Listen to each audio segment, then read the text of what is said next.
Hola amigos de Clinic Pro, soy yo nuevamente, María Angélica Pulido, y vengo con ustedes para dejarles una nueva entrega de Clinic Pro. El día de hoy quiero tratar con ustedes un tema muy importante. Alrededor de este tema pues hay muchos mitos y verdades, y en base a esto voy a hacer una serie de videos basados en eso, mitos y verdades. Porque pues alrededor de la medicina muchas personas crean historias, entre comillas, que cuando llegan a la consulta pues son personas que llegan totalmente desinformadas. El día de hoy quiero hablarles de un tema muy importante, y es una enfermedad que puede afectar a cualquier persona, no respeta edad, género o orientación sexual, y este es el VIH. El día de hoy vamos a tratar mitos y verdades acerca del VIH. Primero, antes de empezar con las diferentes preguntas, me puse en la tarea de buscar pues en internet diferentes verdades o mentiras acerca de esta enfermedad, porque es una enfermedad que es muy desconocida realmente. Todo el mundo sabe que es una infección de transmisión sexual, pero es una enfermedad demasiado estigmatizada, y estas personas incluso se han visto discriminadas o vulnerados sus derechos debido al desconocimiento que tenemos todas las personas. Entonces, por esto quiero ayudarlos a aclarar algunas preguntas que encontré. Inicialmente, quiero darles un dato que encontré que me pareció muy impactante. Desde que fue descubierto el VIH hace más o menos 35 años, en la época de los 80, han muerto 39 millones de personas. Eso es una cifra abrumadora, porque ni siquiera la guerra más letal del mundo, la Primera o la Segunda Guerra Mundial, ha dejado semejante volumen de muertes. Solo más o menos en la Edad Media, la peste negra y la viruela y este tipo de enfermedades fueron los que dejaron un gran volumen. Claro que la población en esta época era una población muy diferente. Pero empecemos. La primera pregunta que encontré fue, si tienes VIH te vas a dar cuenta de ello. Esto es falso, porque cuando tú te infectas de VIH no necesariamente vas a tener síntomas. Algunas personas pueden llegar a tener síntomas como de una gripa, una virosis, diarreas, no más. Y esto puede ser en algunas personas. De hecho, la gran mayoría de pacientes que se infectan no tienen síntomas. Y lo más importante que ustedes deben saber es que pueden pasar periodos muy largos, de 8 a 10 años, antes de que el VIH genere síntomas, o sea, antes de que realmente, digamos, dé la primera manifestación.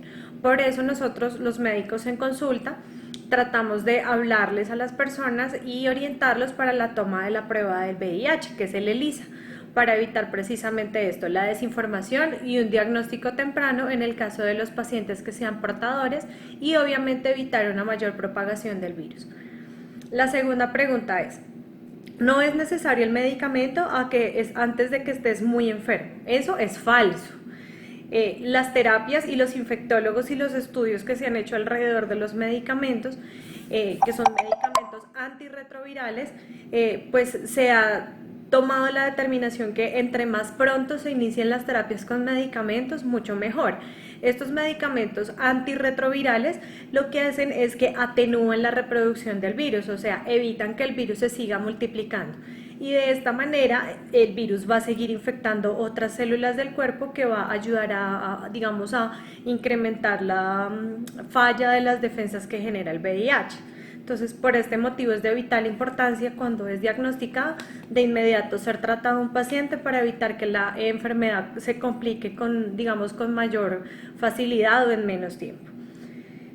Nuestra tercera pregunta es, ¿no tenemos que preocuparnos por el VIH? Bueno, esto es falso. Es cierto que los avances en la ciencia y cada vez hay más medicamentos, pero nosotros tenemos que seguir siendo precavidos en cuanto al VIH, porque hay muchas personas que aún tienen conductas sexuales inadecuadas, y con esto no me refiero a la orientación sexual de las personas, sino me refiero a la conducta que se llama promiscuidad. Promiscuidad en medicina está calificado como tener más de 2 parejas sexuales al año.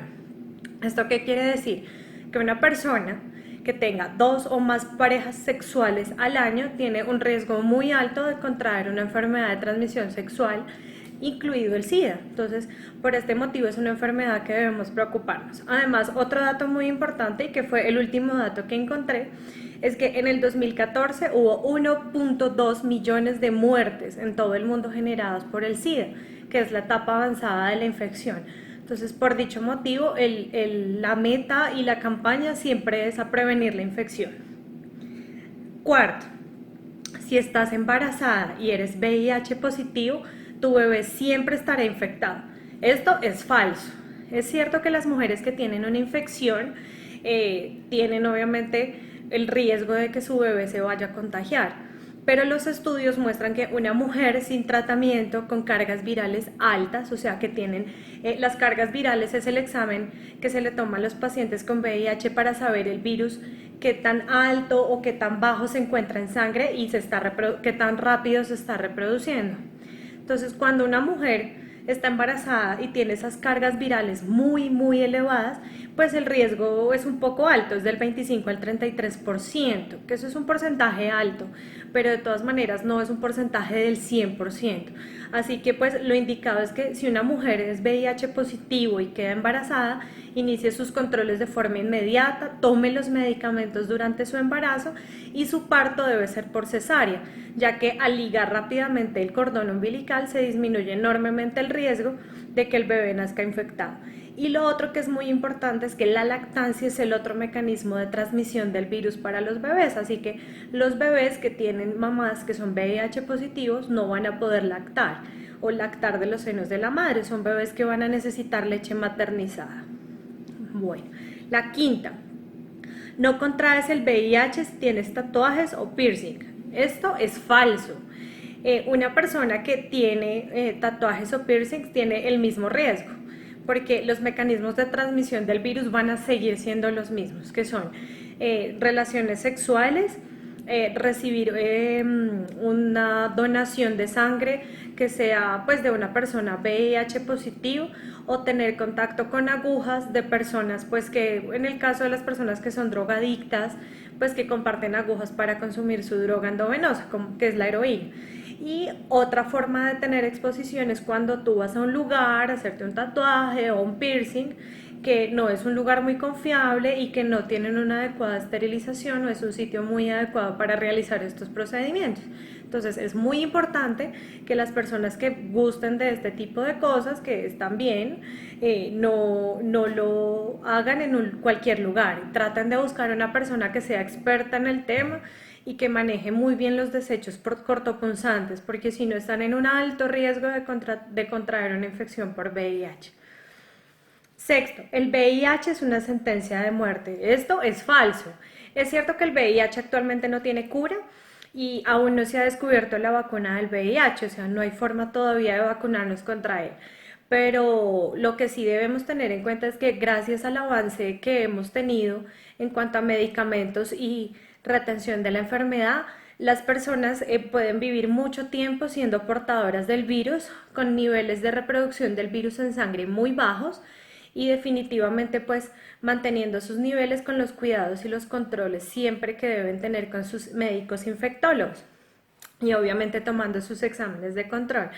Hay muchos casos de famosos pues que han, digamos, admitido públicamente pues que son pacientes VIH positivo. El caso más conocido pues es el de Freddie Mercury, pero también hay artistas o deportistas, que es el caso de Magic Johnson, donde pues él fue diagnosticado en el 90-91 si no estoy mal, y él es un paciente que al día de hoy sigue pues consumiendo sus medicamentos y es un paciente estable.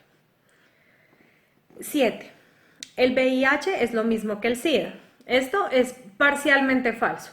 El VIH es algo diferente al SIDA. El VIH es la infección y primoinfección, o sea, es cuando tú eres portador del virus y ya te has contagiado.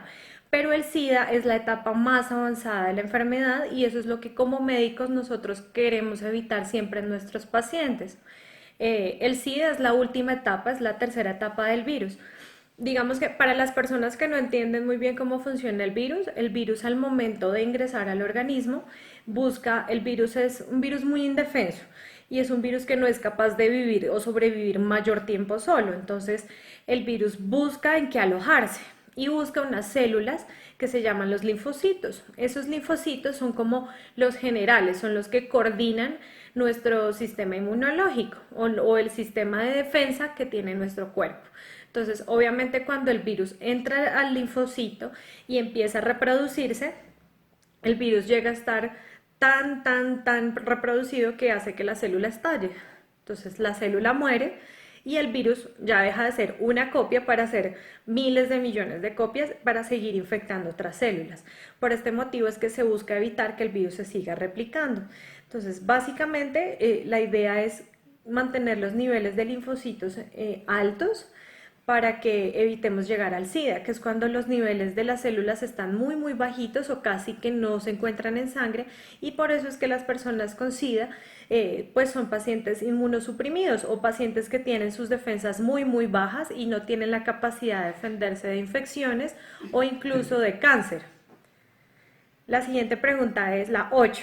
Si te diagnostican VIH, vivirás menos tiempo. Bueno, esto es falso. Inicialmente, pues como no se conocía el mecanismo de la enfermedad ni había tratamiento, obviamente los pacientes morían muy rápido.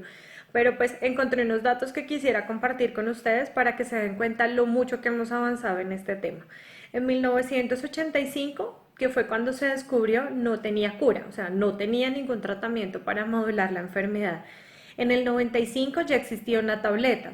Entonces la acidobudina, que es el primer tratamiento y el que sigue siendo como el principal y el que se sigue manejando, se le empezó a administrar a los pacientes. Ya en el 2005 teníamos 3 tabletas.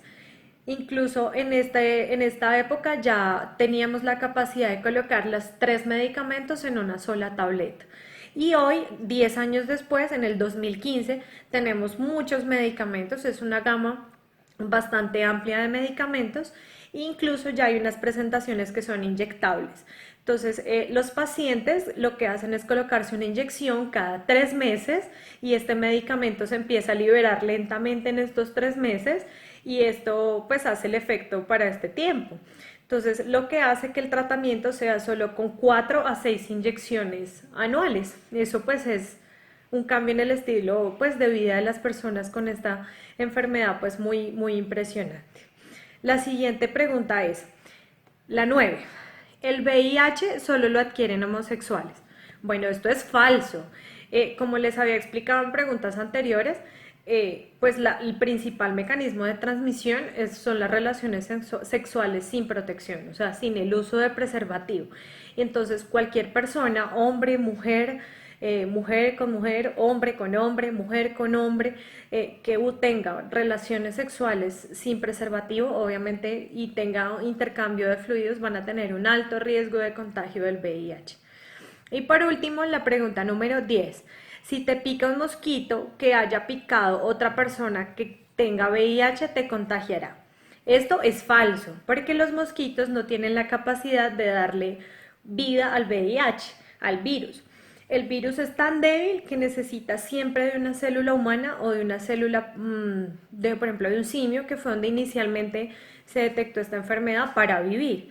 Entonces, los mosquitos no tienen este tipo de células y al no tenerlas, ellos no tienen la capacidad de ser incubadores o transmisores de la enfermedad. Por ende, esto es falso. Bueno amigos, eso es todo por el día de hoy. Yo espero que lo disfruten y que se informen. Quisiera que en la parte de abajo del video, en la cajita de mensajes, me dejen por favor sus comentarios. Quisiera escuchar de pronto si tienen alguna otra duda, otra pregunta o si quieren dejarme alguna recomendación o comentario.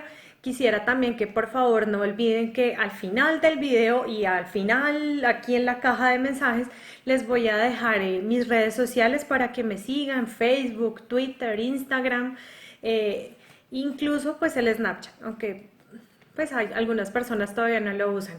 Y pues bueno, no olviden seguir compartiendo el video, compártanlo con sus amigos y familiares para que cada día sigamos creciendo como esta gran familia, por favor. Los que quieran hablar sobre algún otro tema, por favor no olviden dejarlo en la parte de abajo. Cuídense mucho, Dios los bendiga, chao.